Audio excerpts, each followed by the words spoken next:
Assalamualaikum warahmatullahi wabarakatuh. Hello everyone, my name is Andini Wahyudrizki, so you can call me Andini, and my ID number is 21 11 01 06 00 and 25. Okay, here I want to explain about the second language acquisition. For the first, what is second language acquisition? Second language acquisition is taken to mean adding a second language.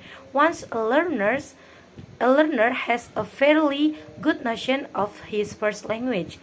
Linguists today generally believe that first language and second language acquisition are similar process. Learners in both go through a series of stages in which they formulate linguistic rules, try them out for themselves, and produce a language system that approximates but does not match the adult or native model.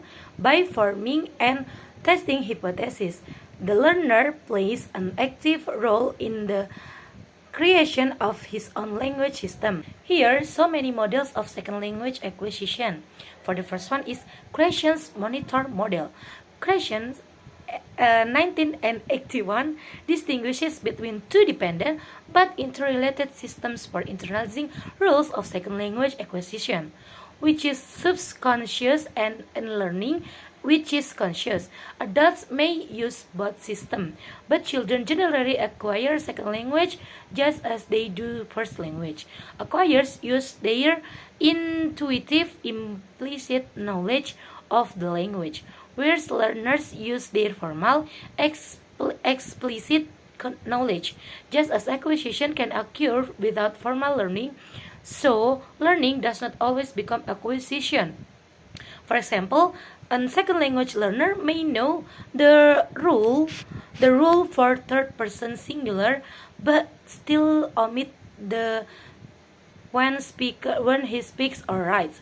According to Crescens, the acquired system initiates an utterance for meaningful communicative purposes, while the learned system monitors the output if there is time to focus on form over communication, and the learner know the rule. Under users make flagrant errors and seem immune to error correction, but they get their message across. Optimal users monitor when they know the rule, have time to apply it, and are concerned with form.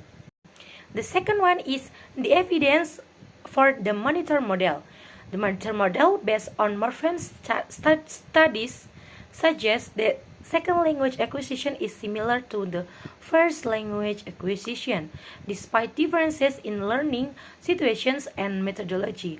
Second language learners use similar learning process and approaches. Studies show that older learners acquire a second language faster than younger ones, but those who begin a second language during childhood ultimately attain a higher level of proficiency. Biological, cognitive, and affective differences have been posited as a source for these age-related differences. The critical period theory, which states that children are biological tuned of acquiring first language, has been challenged in recent years. The cognitive explanation attributes the general increase in language learning ability as children get older to the development of the formal operational stage around age 12. Adults are faster learners because they can profit from grammatical explanation and think deductively. The monitor model predicts that this rate advantage is only temporary, as children outperform adults in second language over the long run. Aptitude and attitude studies are also cited as evidence supporting the monitor model. The third one is Bialystok model. The Bialystok's model of second language acquisitions focuses on cognitive process and questions ideas. It is organized on three levels: input, knowledge, and output. Input, which can be acquired through books, classroom, and or immersion in the target culture, is stored in explicit knowledge and later transferred to implicit linguistic knowledge. Output, on the other hand, is derived from natural settings and includes knowledge about the target culture and personal experiences. The model suggests four strategies for using input to generate output: formal practice, functional practice, monitoring, and inferencing. The fourth, societal and affective consideration. Schumann's model of second language acquisition focus on the affective domain, acculturation, motivation, and empathy. He examines societal factors such as dominance, lifestyle, enclosure, cohesiveness, congruence, attitudes, and length of residence in the target culture, which interact produce good or bad learning situations. Schumann emphasized the importance of empathy in learning a second language, stating that it's like taking on a new identity. However, culture shock can hinder cognitive process in adults. How many feel disoriented, anxious, and ashamed? Gardner and Lambert's research with attitude and motivation 1972 is widely quoted. Schumann presents Gardner's model, which consists of four components: social milieu, individual differences, second language acquisition context, and linguistic outcomes. Social milieu influence how one values the target culture, while individual differences include intelligence and language aptitude. Second language acquisition context can be formal language second language can be formal language training or informal language experience with varying degrees of second language competence resulting from the factors. And then the fifth is individual styles. According to Fillmore, 1982 engaged in a longitudinal study of individual differences among Spanish-speaking and Chinese-speaking children learning English in immersion and bilingual programs in California. She looked at the relationship between learners' characteristic and situational characteristic. Result indicated first that there was no single characteristic of good learners. Generally, good learners seemed to be outgoing, verbal, analytical, and curious. The Chinese children in her study, who more often turned to adults for guidance and support, seemed to learn faster in a highly structured English immersion or bilingual class, but not in an open classroom.